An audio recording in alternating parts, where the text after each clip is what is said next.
সকলোৱে ভাবে যে সাকসেস হ'বৰ কাৰণে লাক, মোটিভেশন বা টেলেণ্টৰ প্ৰয়োজন।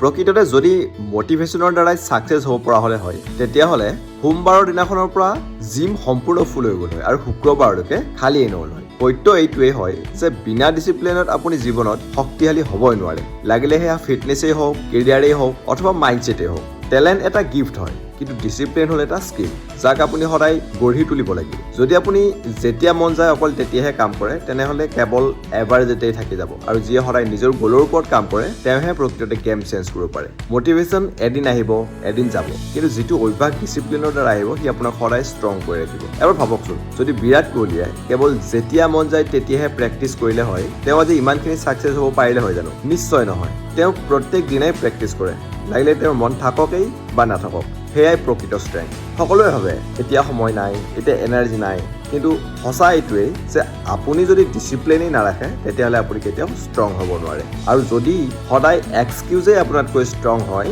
তেনেহ'লে বুজি লওক যে গেম অভাৰ। ডিচিপ্লিন বৰিং লাগিব পাৰে, কিন্তু যদি কনষ্টেণ্টলি আপুনি কিছুমান সৰু সৰু কাম যেনে ৰাতিপুৱা সোনকালে উঠা, ৱৰ্কআউট কৰা, স্কিল শিকা, তেনেকুৱা ধৰণৰ আপুনি কৰিব আৰম্ভ কৰে, তেতিয়াহে আপুনি দুৰ্বলৰ পৰা শক্তিশালী হ'ব।